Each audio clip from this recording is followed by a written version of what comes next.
Alors, sache donc que ce sont les témoignages de ceux qui sont autour de toi qui te fera comprendre si ce que tu n'as pas encore réalisé que tu es extraordinaire. La Bible déclare, la religion est terminée. C'est magnifique. Nous vivons des moments magnifiques. Mais souvenons-nous de ceci. Gardons le bon dépôt. Gardons le bon dépôt. Gardons le bon dépôt. Et ce passage-là dit comment il faut garder ce dépôt. Il dit, gardons le bon dépôt en s'éloignant. En s'éloignant. En s'éloignant. Donc il y a des choses qui tuent, qui... La Bible déclare que votre lumière ne... tu vois, il y a des choses qui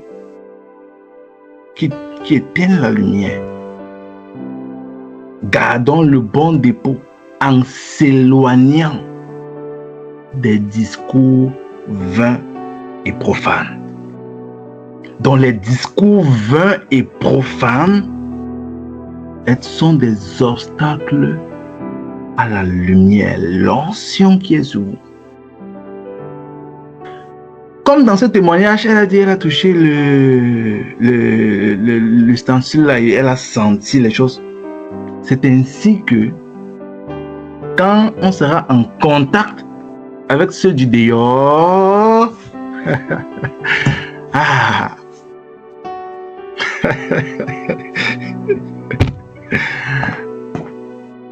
quand on sera en contact avec ceux du dehors, mais il y a quelque chose. Gardons le bon dépôt en s'éloignant de discours vains et profanes. Où est-ce qu'on trouve les discours vains? Dans les carrefours. Dans les carrefours. Et dans le livre de Proverbes chapitre 1, on nous fait comprendre que dans ces carrefours-là, il y a, oh Seigneur, que éloignez-vous des discours vains et profanes. Donc, de façon naturelle, on est en train de dire que éloigne-toi des bruits du monde. Autant que tu peux, éloigne-toi des bruits du monde. Depuis que tu es devenu extraordinaire, éloigne-toi des bruits du monde.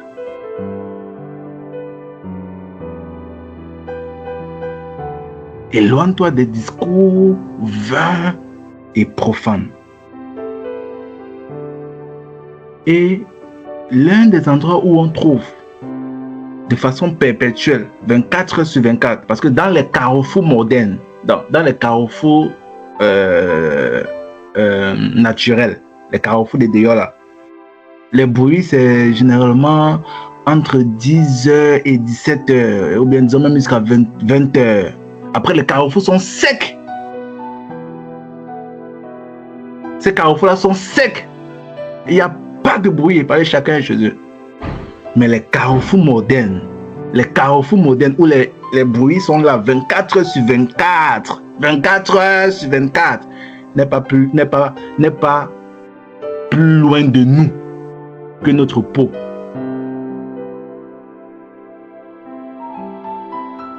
Les carrefours modernes. C'est où les carrefours modernes? 24 heures sur 24. Il y a le bruit là-bas. 24 heures sur 24. Handy. Voodoo. Ça ne manque pas des discours vains. Ça ne manque pas des discours profanes. Le téléphone.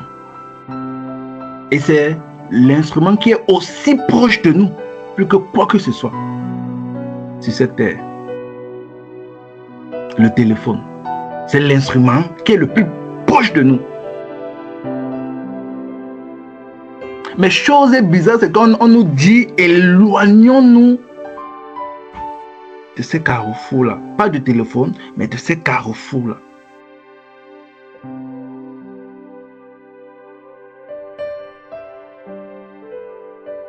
Alors, en réalité, le téléphone, comme selon les définitions, afin que nous soyons perpétuellement connectés, en réalité, le téléphone a été monté afin que nous soyons continuellement connectés à l'esprit du monde. Voilà. Le téléphone. Afin que nous soyons continuellement, perpétuellement connectés à l'esprit du monde.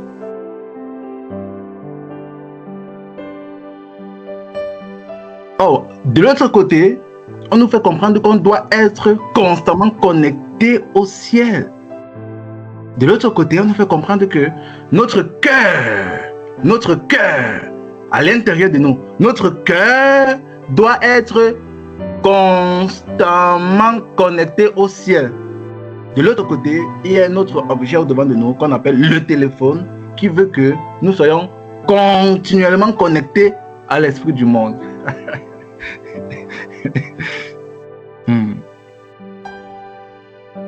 Alors on dit éloignons-nous autant que cela dépend de nous. Éloignons-nous des discours vains et profanes, de la fausse science,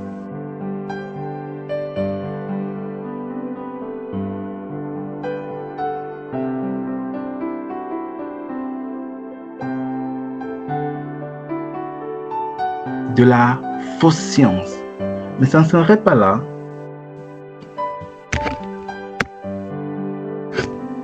Si on regarde dans le livre de 1 Timothée chapitre 5, le verset 14 là-bas nous dit que il y a certaines jeunes femmes là qui ont l'habitude d'aller de maison en maison et dire des choses qu'il ne faut pas dire, disant les choses qu'il ne faut pas dire. Et là, on comprend que ce sont des calomnies. Donc, des jeunes filles qui vont de maison en maison.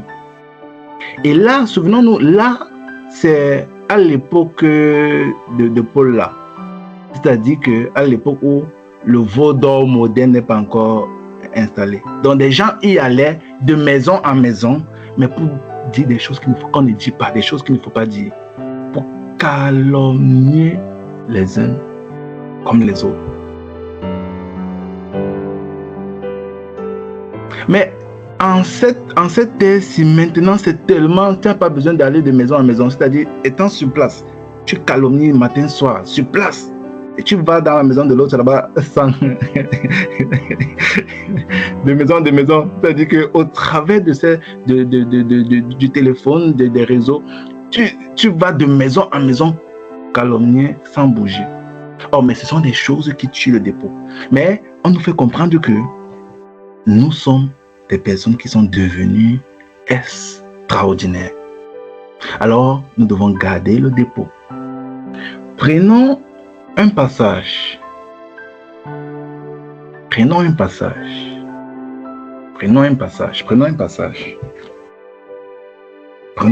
dans le livre de Matthieu chapitre 10. Matthieu chapitre 10. Matthieu chapitre 10.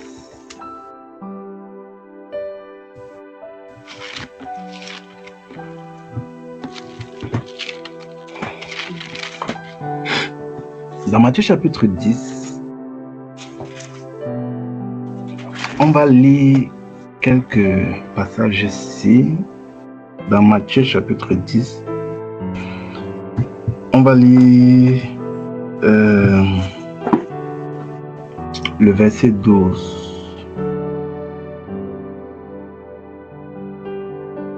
Je prends à partir du verset 11. Lorsque Jésus envoie ses disciples 2 à 2, au verset 11, il dit: dans quelque ville ou village que vous entrerez, informez-vous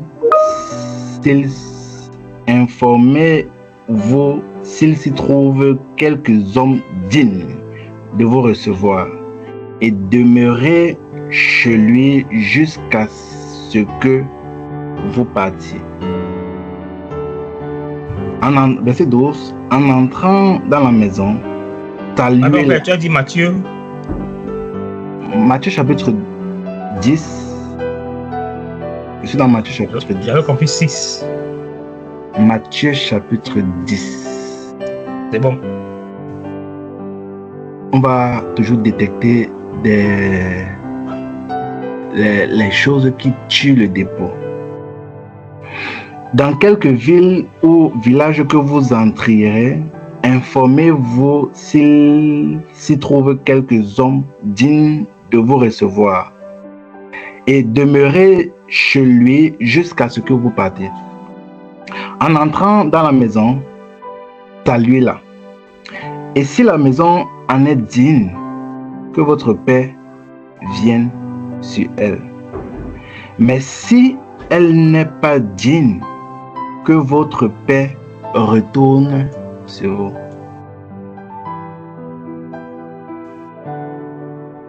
Donc, on nous présente un scénario où je entre dans la maison. Et puis,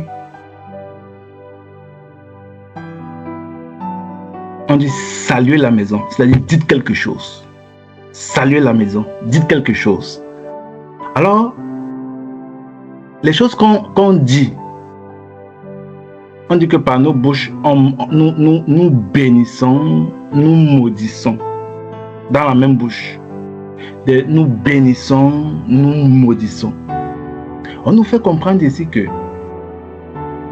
saluez la maison, donc dites quelque chose.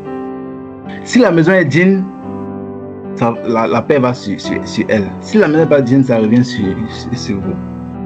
Mais je suis en train de m'attarder sur les calomnies. Lorsque on dit quelque chose, lorsque on calomnie quelqu'un, la personne que tu mets en danger, c'est toi. Lorsque tu te tiens 2, 3 ou bien pour parler mal contre ton frère, la personne que tu mets en danger, c'est toi. Parce que aussi longtemps que tu parles mal de quelqu'un, lui, il est de son côté là-bas, ça ne change. Il ne sait même pas qu'il vit sa vie tranquillement. Mais attention, parce que si tu parles de quelqu'un, tu calomnies, parce qu'on est en train de parler de calomnier, aller de maison en maison, calomnier, ces choses-là. Tu calomnies, tu parles mal de quelqu'un. Si la personne n'est pas dit, ça revient. Donc, ce sont les choses qui tuent le dépôt. Et l'esprit nous fait comprendre qu'en réalité, on doit faire de nos efforts pour s'éloigner du plus que possible des bruits des carrefours. Prenons le livre de Psaume chapitre 31. Psaume 31.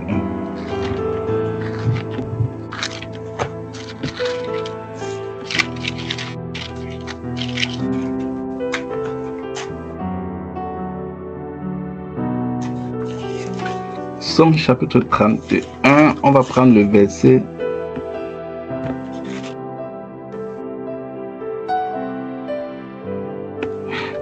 Si un frère peut lire directement le verset 21 là.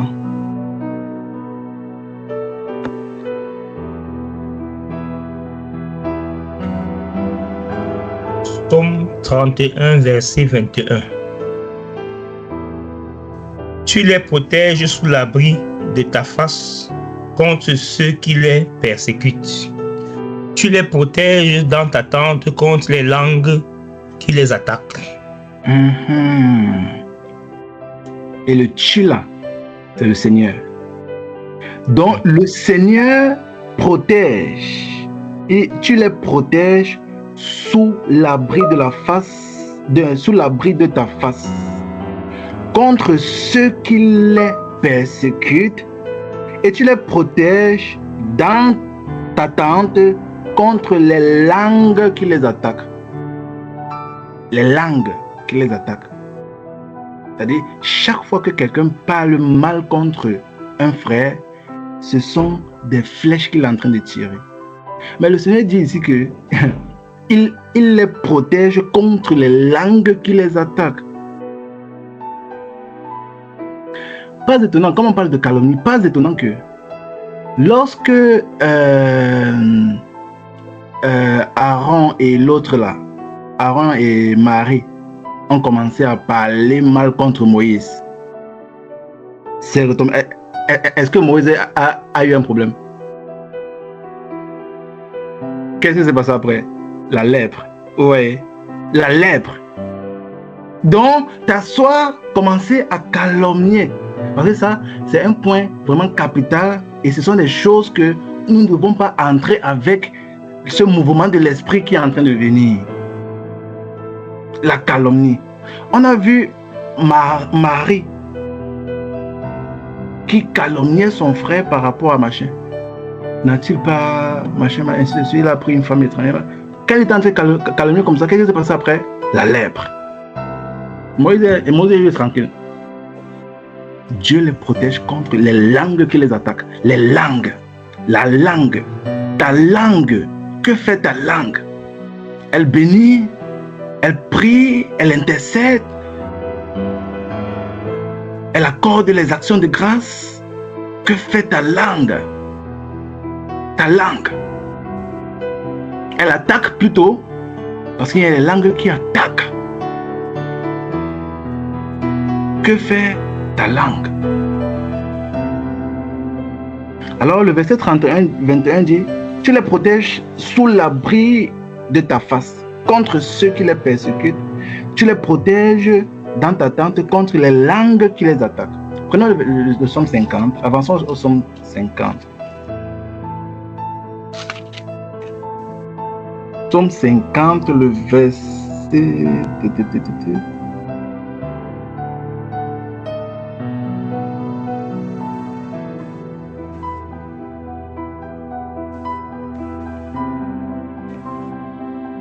Psaume 50, on va prendre quel verset ici?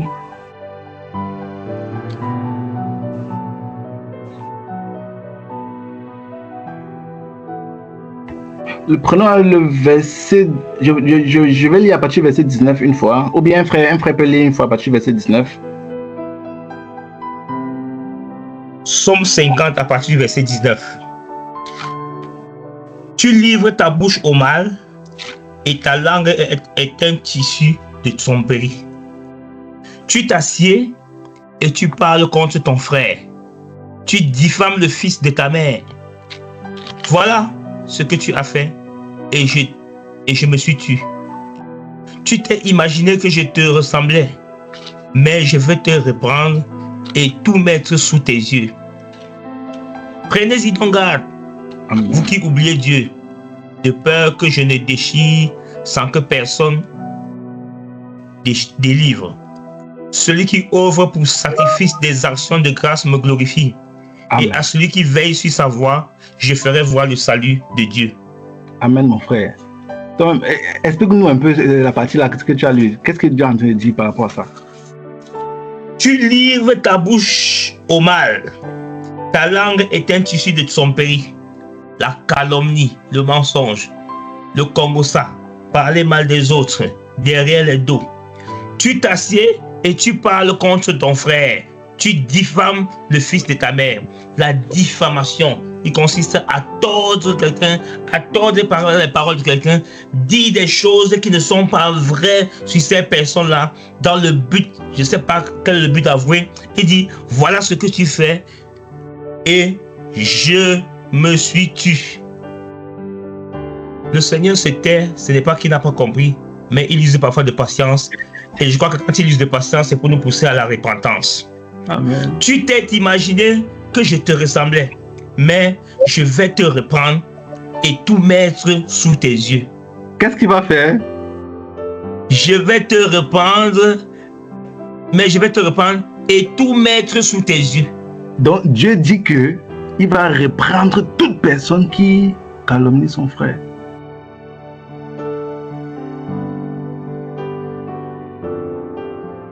De toute façon, il a fait les exemples dans la Bible, on a vu. Qu'il va reprendre toute personne qui calomnie son frère. Prenons le 57. 57.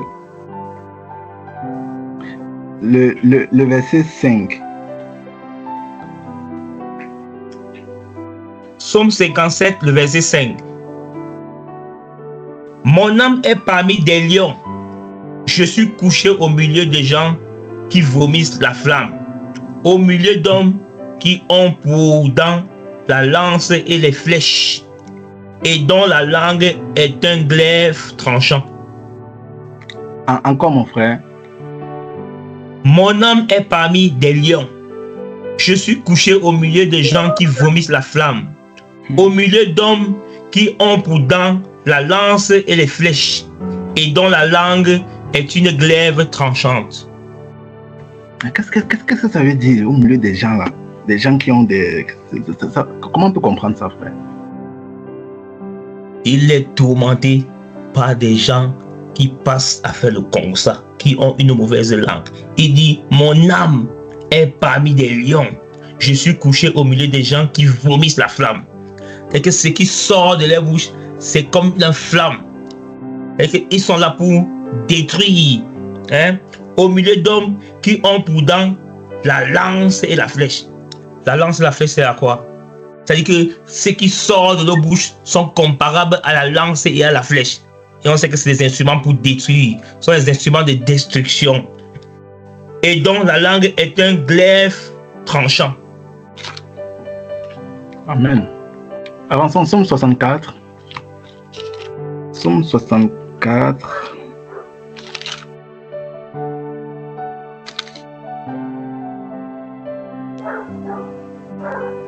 Psaume 64.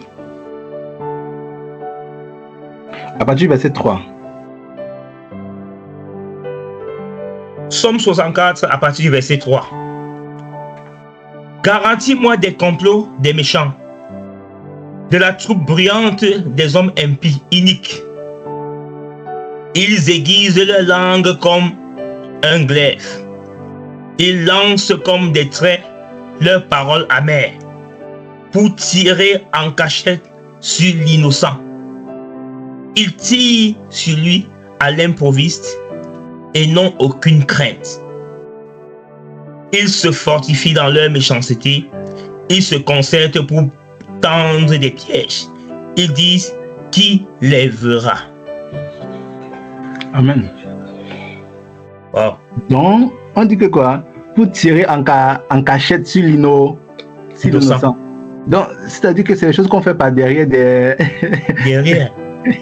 En cachette. Pour tirer en cachette sur l'innocent et tirer à l'improviste. Donc, ce sont des flèches. Chaque fois qu'on se place comme ça, on parle de quelqu'un. Parler mal, de toute façon. Parler mal de quelqu'un. Ce sont des flèches qu'on est en train de tirer sur la personne. Mais souvenez-vous de depuis Matthieu chapitre 10 là-bas. Si la personne n'est pas digne, donc, dans cette ère que nous sommes en train d'entrer, parce que notre bouche, comme nous sommes sortis, nous sommes allés au pénal ordinaire. Nous sortons extraordinaire. Notre bouche doit être utilisée avec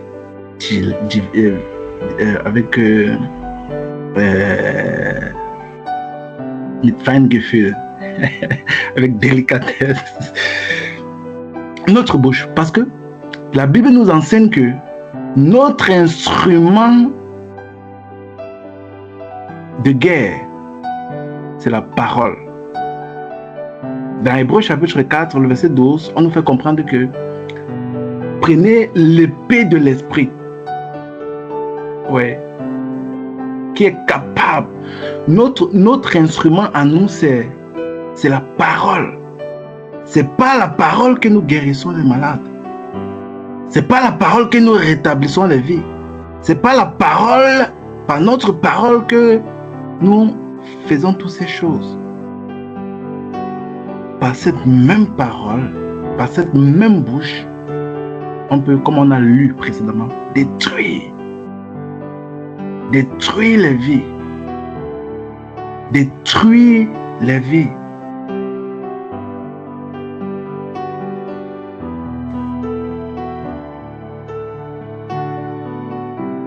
Or, en sortant extraordinaire là comme ça, nous avons un agenda devant. Alléluia. Donc, on doit veiller sur notre bouche. On doit veiller sur notre bouche. Le frère lit le psaume 63. Avançons. On tombe dans quoi? Voilà une autre là dans le psaume 150 ou bien 140. Comme ça. Prenons le psaume 140.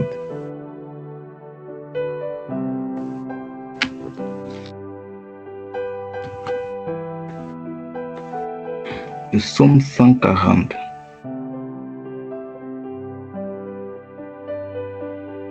Le verset 2 à 4.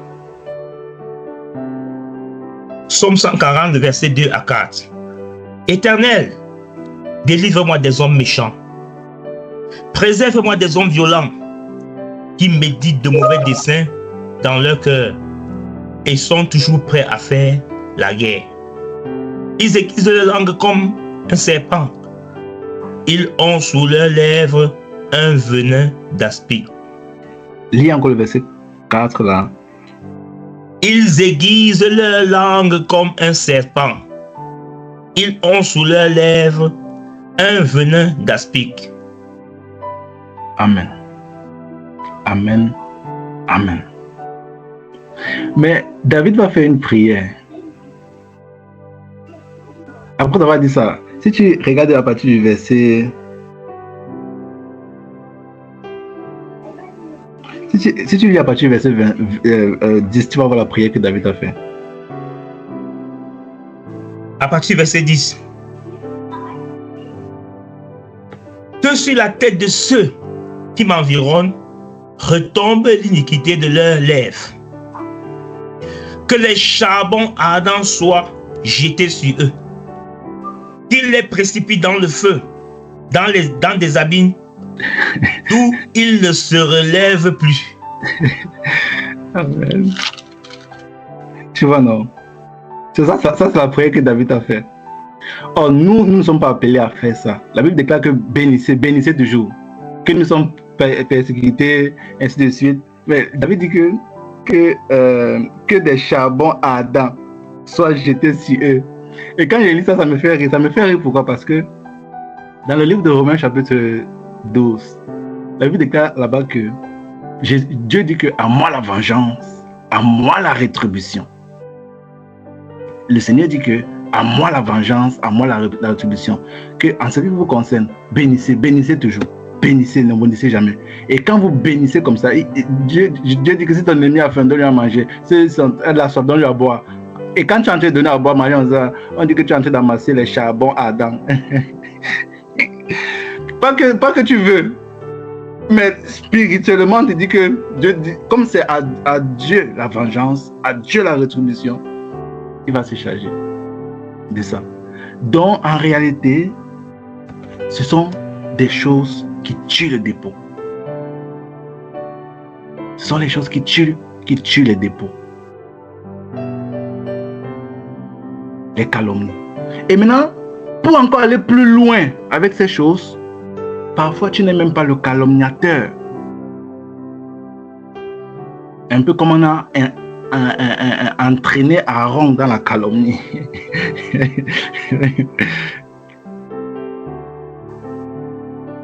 Comme on parlait des carrefours, les carrefours, nos carrefours modernes ici, sont remplis de calomnies.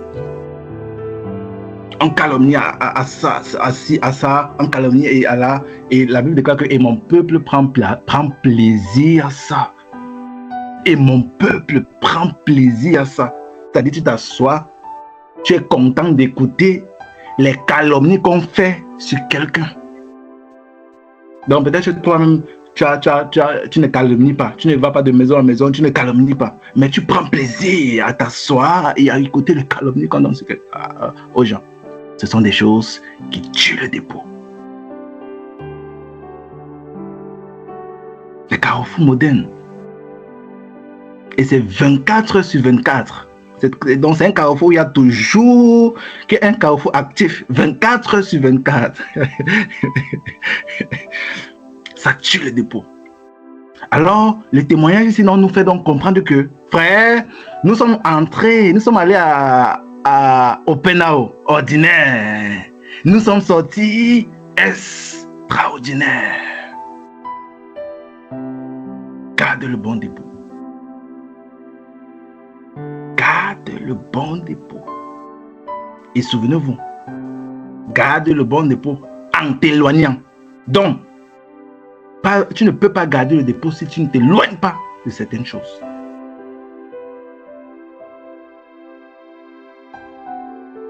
Si c'est que tu n'as pas une discipline par rapport à ces choses dont il faut s'éloigner pour garder le dépôt. Et maintenant, dans le témoignage encore, elle a touché l'ustensile. Ça a communiqué.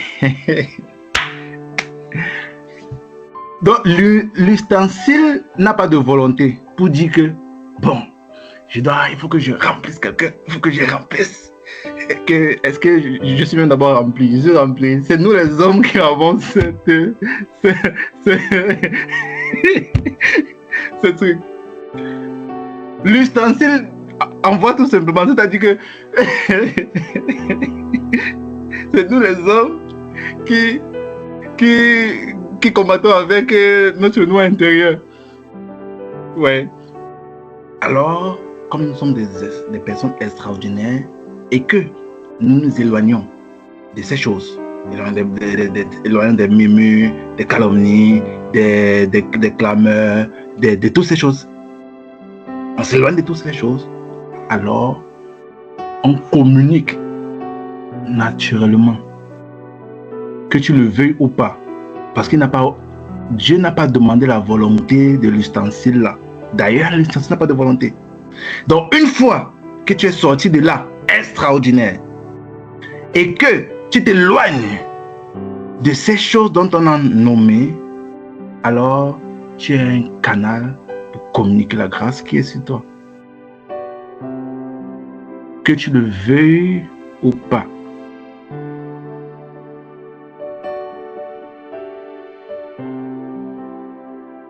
Que tu le veuilles ou pas. Amen. Amen. Amen.